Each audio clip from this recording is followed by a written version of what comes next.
20 বছর আগে মুফাসসির কোরআন আল্লামা দেলাওয়ার হোসেন সাইদি রাহিমাহুল্লাহ অত্যন্ত স্পষ্ট ভাষায় তাত্ত্বিক কণ্ঠে বলেছিলেন, টুপি আর দাড়ি পড়লে রাজাকার বলে গালিগালাজ করো, ইসলামী তাহজিব তামদ্দুনের পক্ষে স্লোগান তুলে মৌলবাদ বলে গালিগালাজ করো, ভুলে যেও না এদেশের মৌলবাদীরা যখন মূল শিকড় ধরে ঝাঁকি দিবে মামুর বাড়ি দিল্লি যেয়ে পড়বা। আল্লাহর ওলির 20 বছর আগের বক্তব্য 100 বাস্তবায়ন হয়েছে। আগারতলা এয়ারপোর্ট জায়গা দেয়নি, কলকাতা এয়ারপোর্ট জায়গা দেয়নি, 3.5 ঘন্টা হেলিকপ্টার আকাশে উড়েছে, শেষ পর্যন্ত দিল্লিতে জায়গা হয়েছে।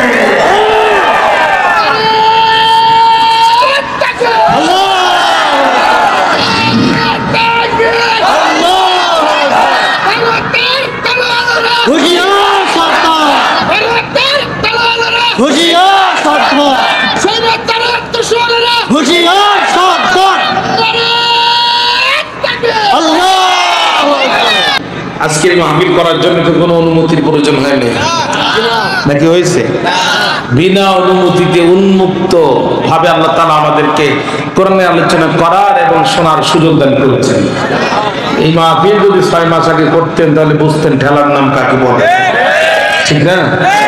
চেয়ারম্যান অনুমতি দেয় তো মেম্বার বন্ধ করে, মেম্বার অনুমতি দেয় তো এমপি বন্ধ করে, এমপি অনুমতি দেয় তো মন্ত্রী বন্ধ করে, মন্ত্রী অনুমতি দেয় এলাকার লোকাল গোয়েন্দায় পিন মারে, ঠিক না?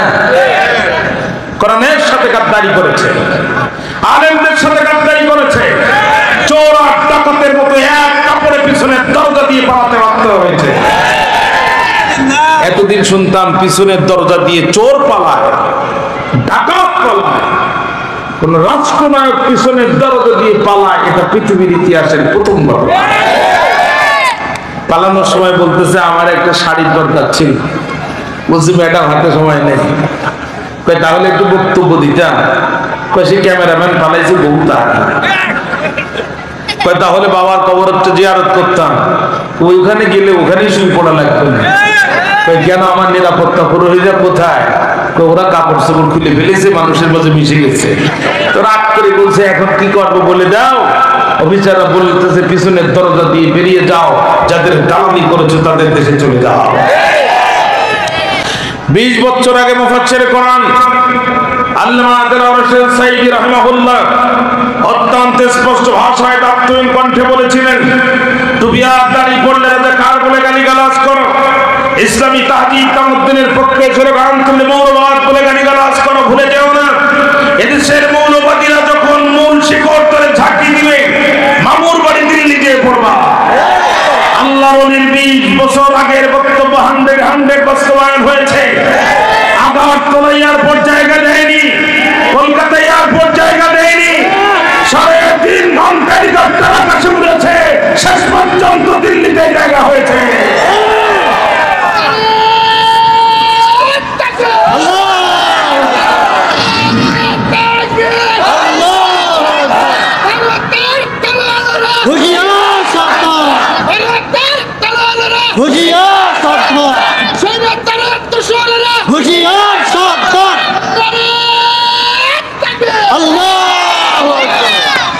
এই বিপ্লবে কোন বামপন্থী রক্ত দেয়নি, কোন নাস্তিক রক্ত দেয়নি, কোন শাহবাগী রক্ত দেয়নি। এই বিপ্লবে রক্ত দিয়েছে আবু সাঈদ, তার মুগ্ধের মতো বুক ভরা ইমানদার মানুষেরা। কলিজার মধ্যে কি সাংঘাতিক ইমান থাকলে পরে বন্দুকের সামনে বুক চেতিয়ে দিতে পারে, বুকের মধ্যে গুলি ঢোকার পরও মাথা উঁচু করে দাঁড়াতে পারে। সুতরাং এই বিপ্লবের সাথে যারা গাদ্দারি করবে তারা জাতীয় বেঈমান হিসেবে পরিচিতি লাভ করবে। ভাই আমার সামনে আমাদের 3টি বিষয় খুব খেয়াল রাখতে হবে। উঁচু টুপি, নিচু টুপি, শক্ত টুপি, নরম টুপি, কলিওয়ালা, কলি ছাড়া, পাগড়িওয়ালা, পাগড়ি ছাড়া বুঝি না।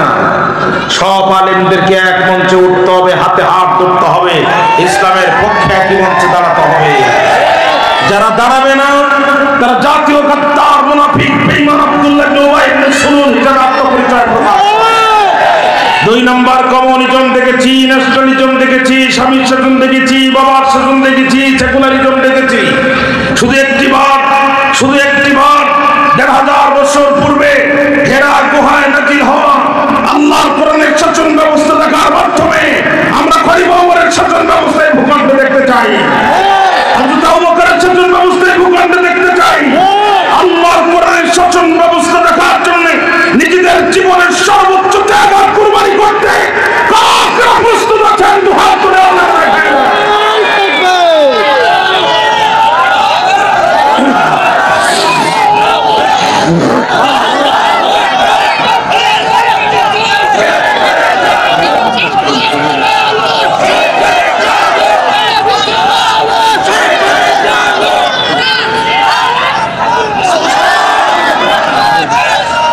আল্লাহর কোরআনের সমাজ ব্যবস্থা চাই, এই কথা বললে যার মুখ অন্ধকার হয় ওর কলিজায় ঈমানের বালাই নাই। কথা কি বুঝতে পেরেছেন? আমরা শত জুলুম আর নির্যাতনের পরও অতীতেই আপনাদেরকে কোরআনের পথের দিকে ডেকেছি, বর্তমানেও ডাকছি, ভবিষ্যতেও ডাকবো। তাতে যদি হাত যায় যাবে, পা যায় যাবে, কল্লা যায় যাবে, কিন্তু আল্লাহর জমিনে আল্লাহর কোরআনের কথা বলার